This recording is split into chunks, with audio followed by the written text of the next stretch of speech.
Chapter 10. The house was surrounded, and Michael was scared. At 15, he shouldn't be afraid of anything, but he was, because there were people outside who wanted to hurt him and his brother. Michael didn't understand why, though. He knew the people were afraid of him, but he never did anything to warrant that fear. "They're not evil," his foster dad screamed to the mob from the living room window. "Leave us alone. They're not his sons." Michael, who was sitting on the couch with his foster mom, Diane, dropped his jaw and looked over to Jason, who was sitting on a recliner across from them. His expression was strange. Michael couldn't put words to it. His older brother's face was contorted, as if in pain, but Michael knew it was not pain. It looked more like rage. "I knew this was going to happen," Jason said so quietly only Michael heard. "Jonathan," Diane said to her husband, "what are we going to do?" He spun away from the window and looked at his wife with terrified eyes. "I don't know. We can't stay here, not after what happened." Diane looked at her foster sons with quick snaps of the neck. "They can't possibly be his, can they?" Jonathan didn't answer right away. He was too busy thinking of the possibilities. Michael could see it in his eyes. He stepped away from the window for a moment, and Michael saw the enraged mob outside. Instead of pitchforks and torches, they carried flashlights and guns. The sun was going down, and the beams from the flashlights were cutting wildly through the air. Jason and Michael caught each other's eyes and came to the same understanding. They were being punished for their father's actions. His attempt at ruling the world had failed, and somehow, everyone had found out his offspring were here.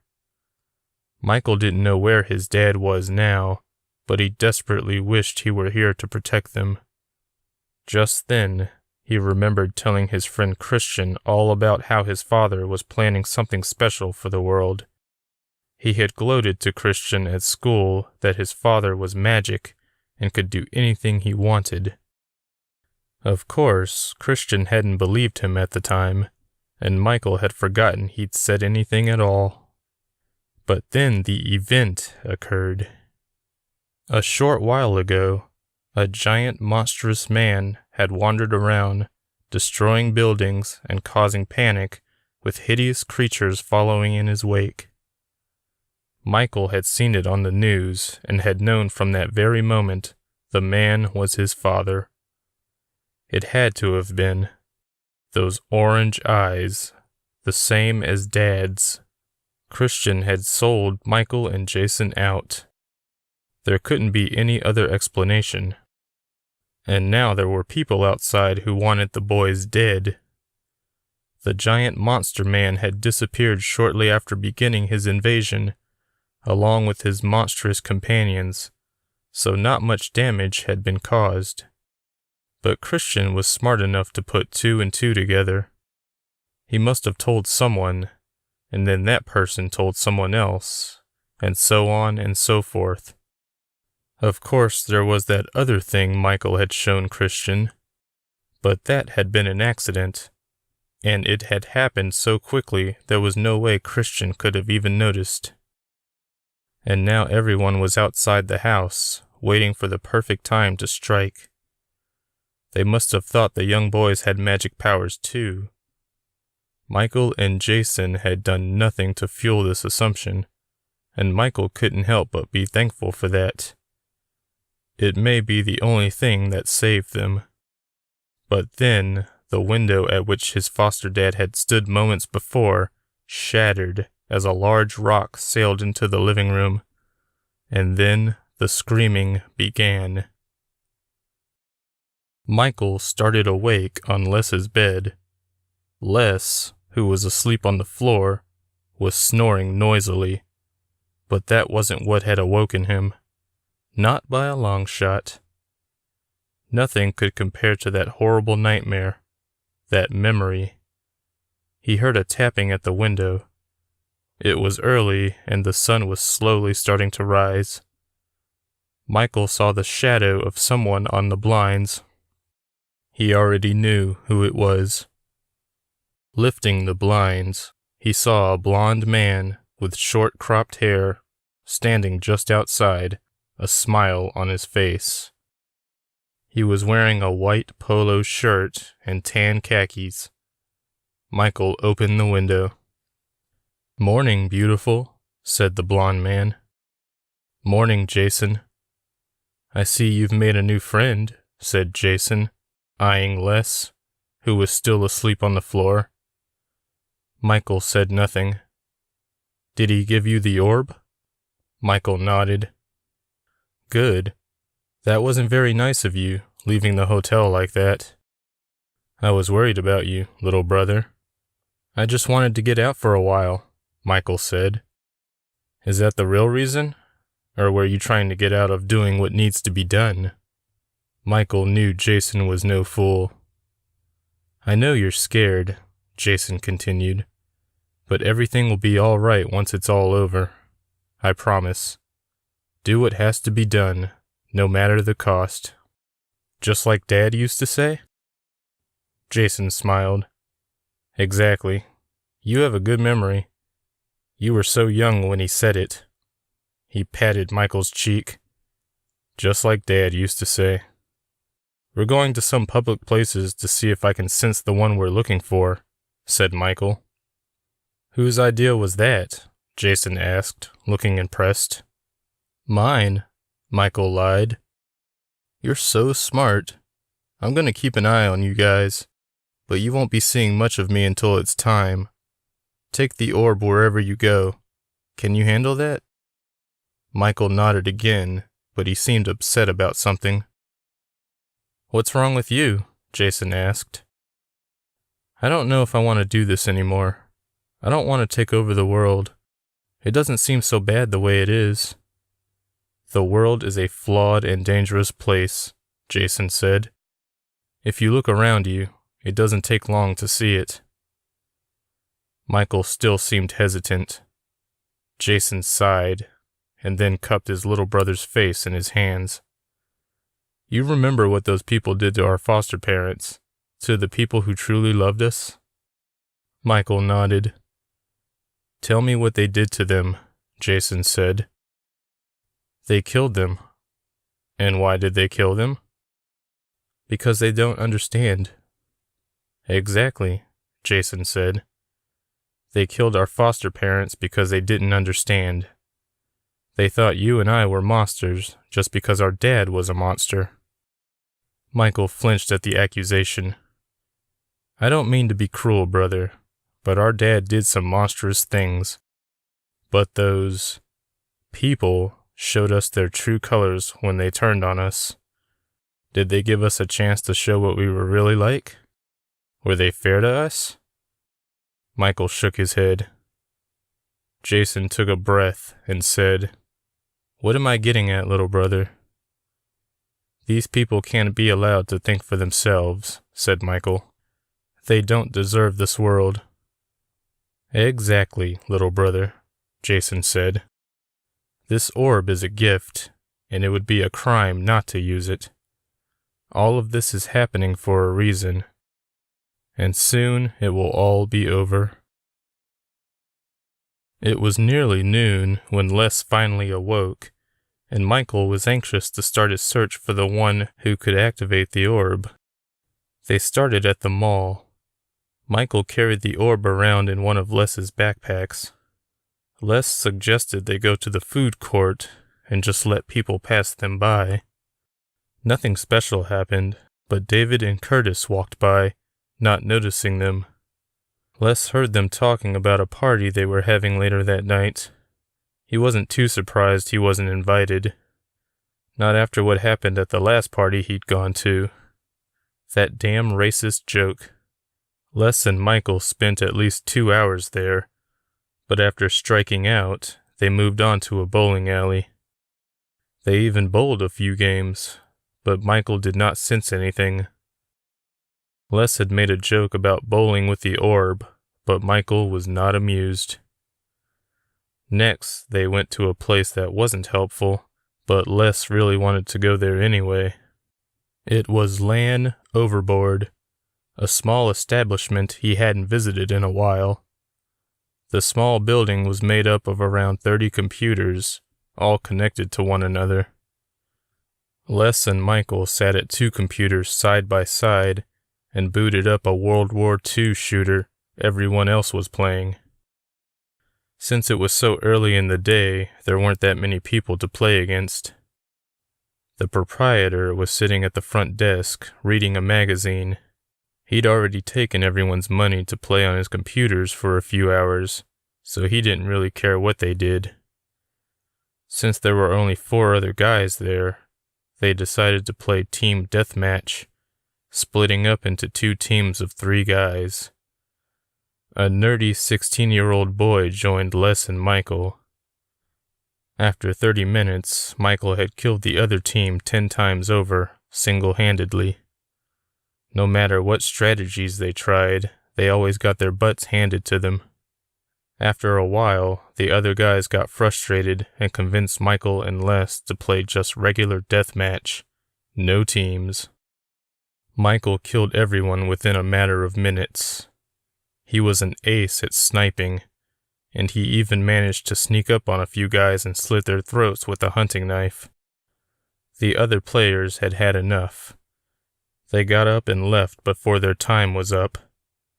The proprietor, a dirty-looking 30-something guy, reminded them as they exited they couldn't get the balance back if they left early. They didn't care. After getting their money's worth, Les and Michael also left and headed to the movies. They saw a horror film. The theater wasn't particularly packed, so Michael didn't really have his work cut out for him when it came to sensing anyone. After the movie, they headed back to Les's house. Despite the fact Michael was a cold-blooded murderer, Les was actually having fun with him. It was 10 after 6 in the evening, and Michael and Les were playing a Hero Saga board game on the floor. Michael seemed a little frustrated with how the day had gone. "Are those all the places you can think of?" he asked Les. Les thought of David's party, but decided not to mention it, so he nodded. "I talked to my brother this morning," Michael said, as he contemplated his next move in the game. Les didn't respond. He didn't know what to say. "He wasn't too happy about the fact I left him hanging, but he's forgiven me." "Are you two still planning to take over the world?" Les finally asked casually. There was a moment's pause, then Michael said, "Yes." "With the orb?" "Yes." "But how? I still don't get how that thing even works." "Neither do I," said Michael. "But the guy you're looking for does?" "We've been over this," said Michael with a hint of frustration. "I know. I just don't get it. If you get a hold of this guy, is he just supposed to tell you? What if he doesn't want you to know?" "I've been working on a way to get the information I need." "The sensing thing?" said Les. "Like how you knew about Curtis and me?" Michael grinned and said, "Something like that." Les stared down at the board game and didn't say another word. "What did happen between you and him anyway?" Michael asked. "You don't know?" "No, I can't tell specifically." Les sat for a moment, thinking. "I went to one of his parties, and I made this joke that, I guess, could be perceived as racist, though I didn't mean it that way." "What was the joke?" "To be honest, I can't remember." Michael nodded. "Do you mind if I ask you a question?" Les asked. "Not at all." "What are you? I mean, I don't think you're human." Michael thought about it for a moment, never taking his eyes off Les's. "You really want to know?" he asked Les. Les nodded. "I'm the son of the devil." "No way. Are you serious?" Michael nodded. Les was stunned. He remembered that comment he'd made to Michael about his father being the devil, but he'd only been joking. Seriously, Les whined. He was frustrated. What is your story? Michael stared at Les, contemplating whether or not to tell him everything.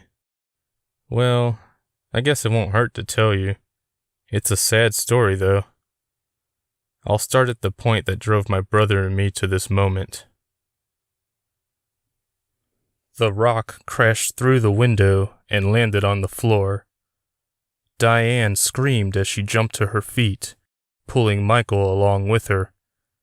Jason stood up as well. Jonathan ushered his family through the kitchen to the back door. Surprisingly, there was no one in the backyard.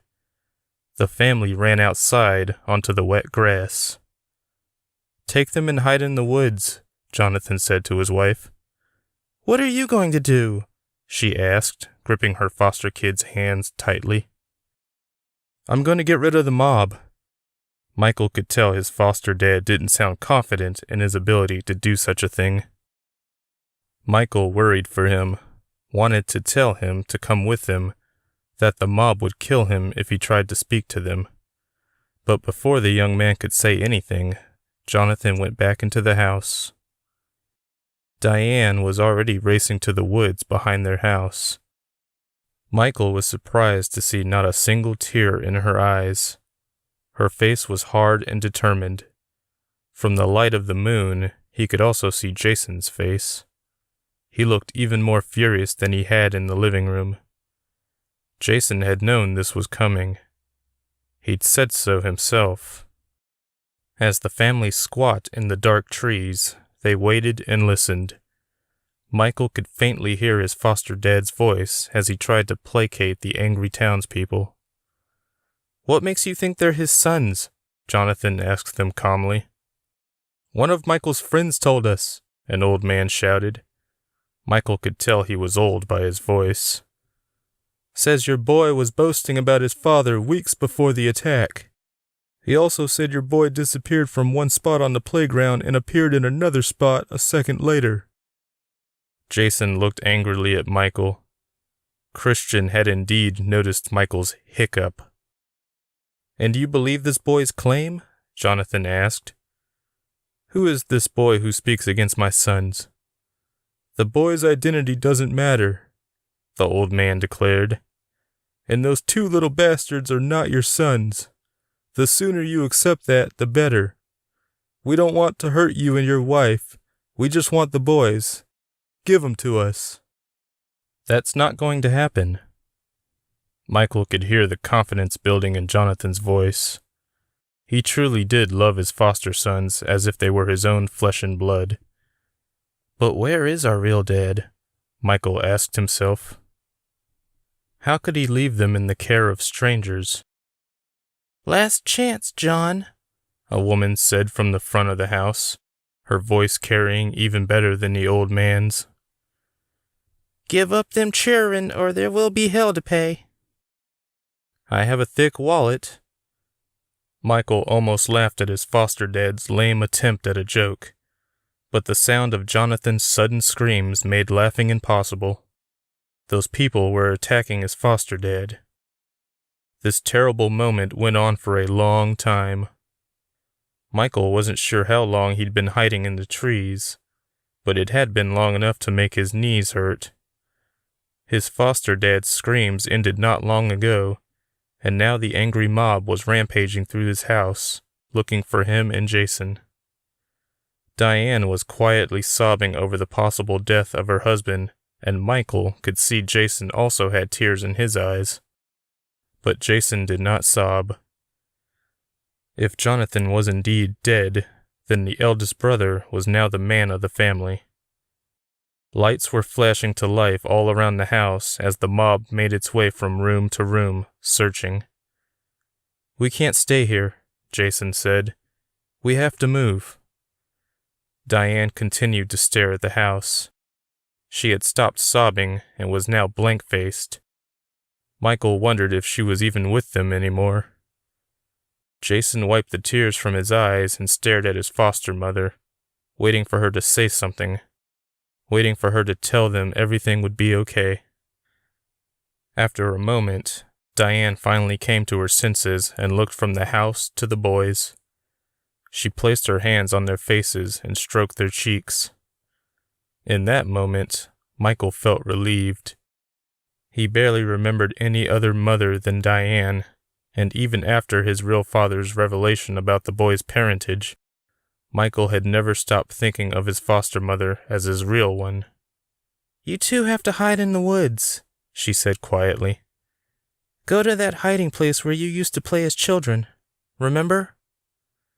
Michael thought for a second, trying to remember. He and Jason had indeed played in a special cave in the woods behind their house, but they hadn't been there in years. "How do you know about that place?" he asked. "A mother knows everything," Diane said with a kind smile. "Now go, and go quietly." "What are you going to do?" Jason asked. A sad smile replaced her kind one.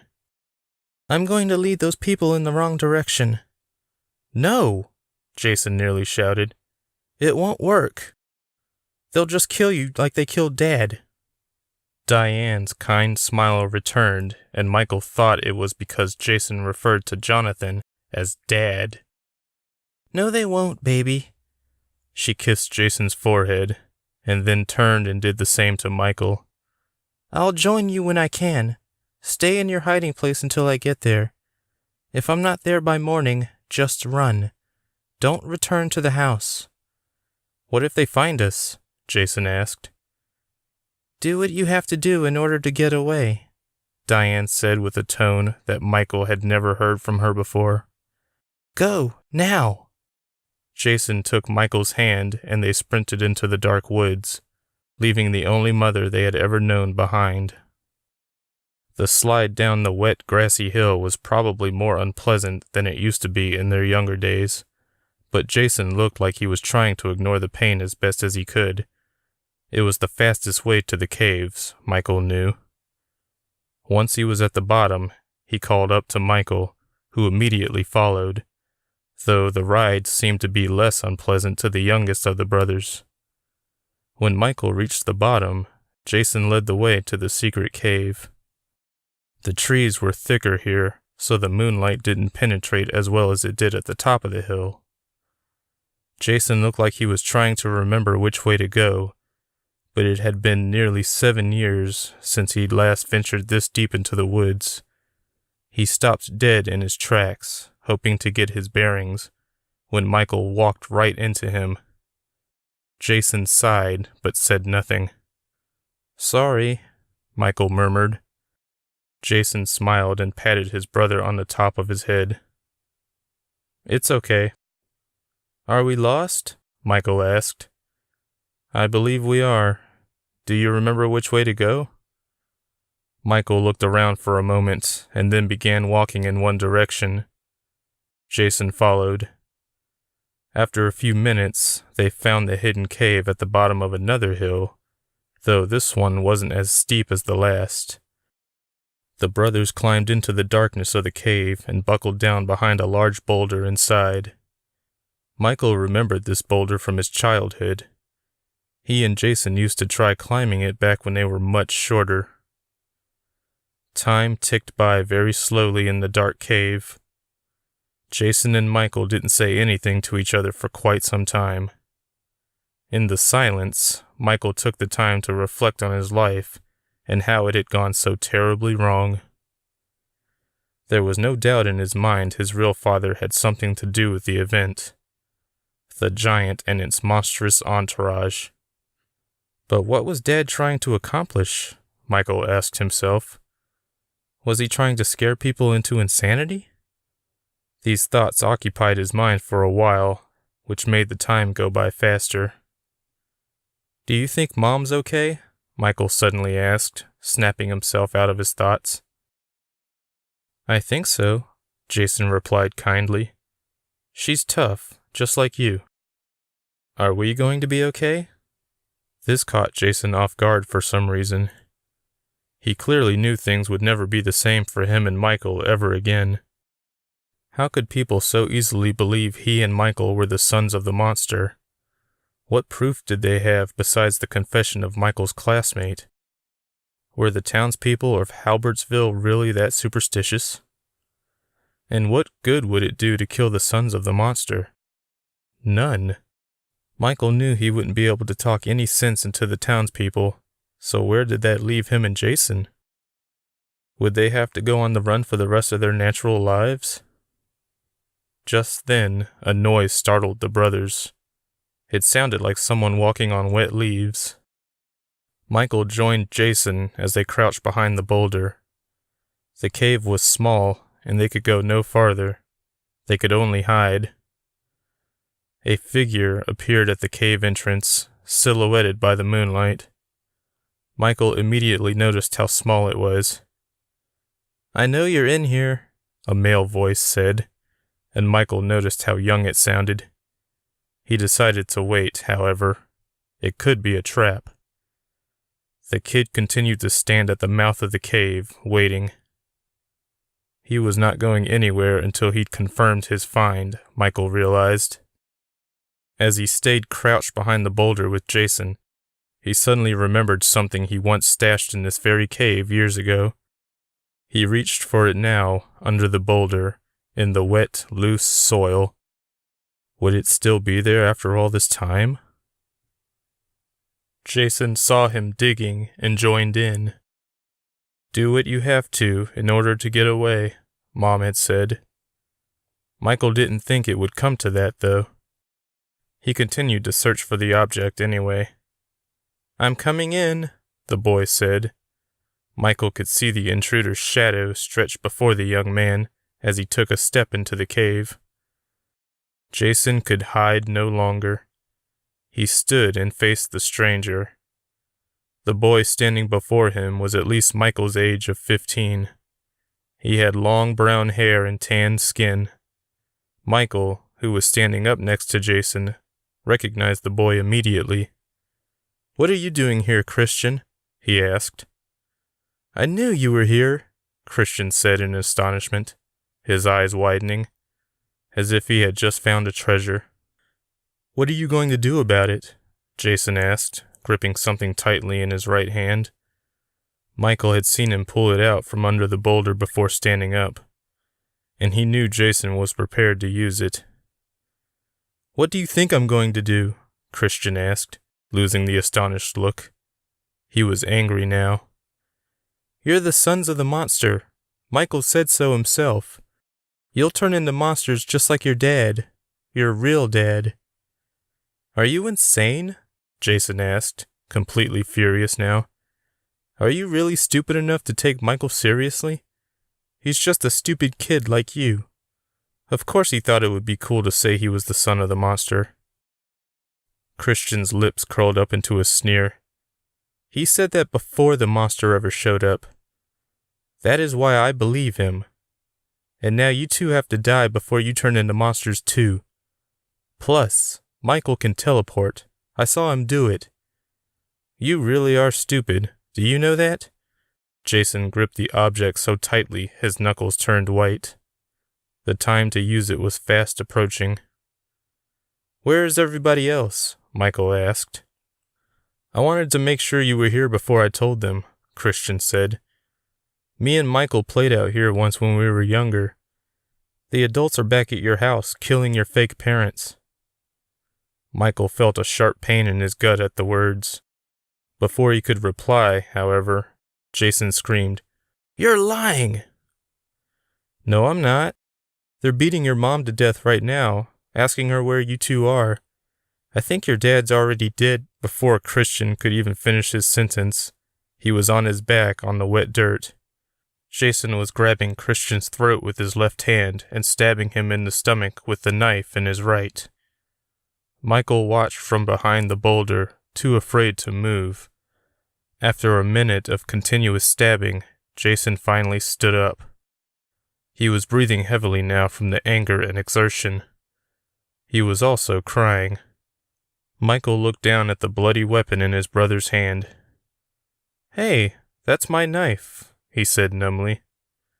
"It's the one I found at school. The one you said Mom wouldn't let me keep. Jason didn't answer for a while. He merely continued to stare at Michael with wild eyes. Then he said, "Yes, little brother, it is. Remember when we came to this cave to hide it? And then we forgot about it?" He sighed. "Were you prepared to use it on Christian?"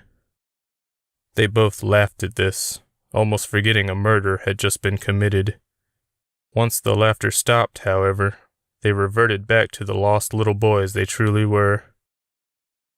"What do we do now?" Michael asked shakily. "We're not staying here. I'm going back to the house to save Mom. You can come with me if you want." It only took Michael a second to decide. The brothers made their way back to their house. All of the lights were still on, but there appeared to be no one home. Everything was quiet and still. Jason ran up to the back porch and peered in through a window. Michael watched from the trees. He had a really bad feeling about the house, and the look Jason gave him a few seconds later confirmed it. Michael started toward his older brother, though Jason tried to get him to stop. But Michael didn't stop. He wanted to see what Jason saw. A moment later, he was on the back porch and looking through the same window as Jason. He saw her immediately, lying face down in the foyer. Michael's heart raced painfully at the sight. He wanted to run in and check on her, but Jason held him back. "We have to make sure this isn't a trap," the eldest brother said as he carefully surveyed the area. He quickly wiped away tears at the same time, but Michael pretended not to notice. After he was confident the house was safe, Jason opened the door and crawled into the kitchen. Michael followed, also staying low to the ground. The front door was wide open, and the brothers saw their dad lying crumpled up on the front porch. It looked like he had just dropped where he'd stood. Jonathan's legs were under him, and his eyes were wide open. Blood was spilling from a wound on his head, as if someone had hit him very hard with something very solid. Jason knelt down next to his mother and held her. Diane's eyes were also wide open, unseeing. Her face was bruised and bloody. Michael started to cry and hugged his brother and mother as the three of them began to rock back and forth. Michael didn't understand at first why Jason asked where Christian's house was moments later, but after returning to the cave, the reason became very clear. Jason had just done something Michael would never forget, something he himself would do to Marco Garcia years later.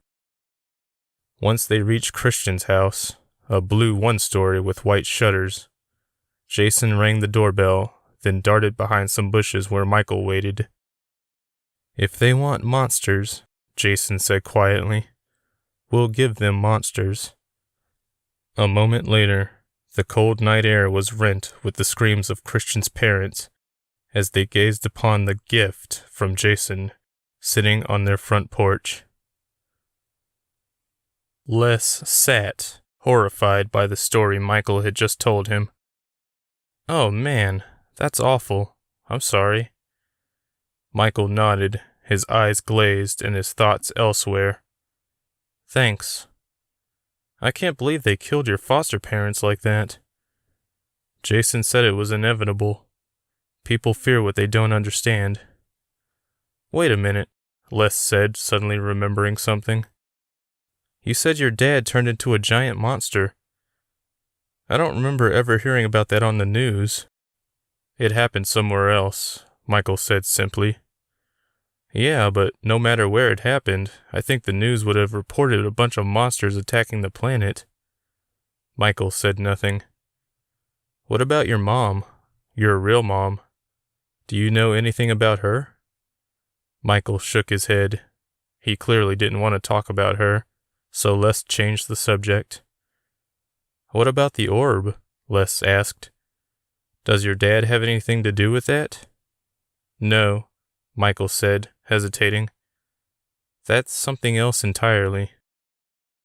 They sat in silence for a moment, the board game practically forgotten. "Hey," Michael said, breaking the silence. "You want to see a trick I've been working on?" Les didn't answer right away, but then finally nodded. Michael slowly reached up and placed his hands on either side of Les's head, being careful not to touch him. At first, nothing happened, and Les, who wasn't sure what to expect, started to get uncomfortable. Then he started to feel something, a low vibration in his head. It started to get stronger, making his face tingle. He felt his whole head shake, his plump cheeks flapping. It was a horrible feeling, and Les wanted it to stop, but he couldn't pull away. Despite the pain, he could see his thoughts as if he were looking at pictures held in front of him. Then it stopped. Les fell to the floor, shaking uncontrollably for a moment, as if he were having a seizure. Finally, he sat up again and stared, wide-eyed, at Michael. "What the hell was that?" he asked Michael. "I'm not really sure. I recently discovered I could do it. I think it's something I could always do, but I just forgot how to do it. The first time I did it was to some guy when Jason and I were on the run. It was an accident. Jason doesn't even know I can do it."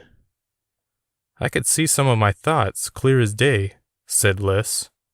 "I saw them too." Les gasped.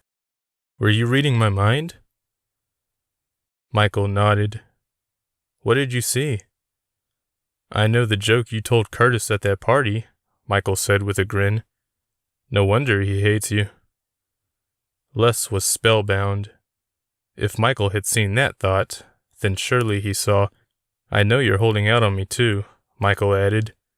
"There's a party tonight, isn't there?" Les nodded. "I wasn't invited, though." "Well, then," said Michael, "let's crash it." Les hesitated. "Do you think that's a good idea?" "No," said Michael. "I think it's a great idea. You said you'd help me, remember?" Les nodded. "I remember."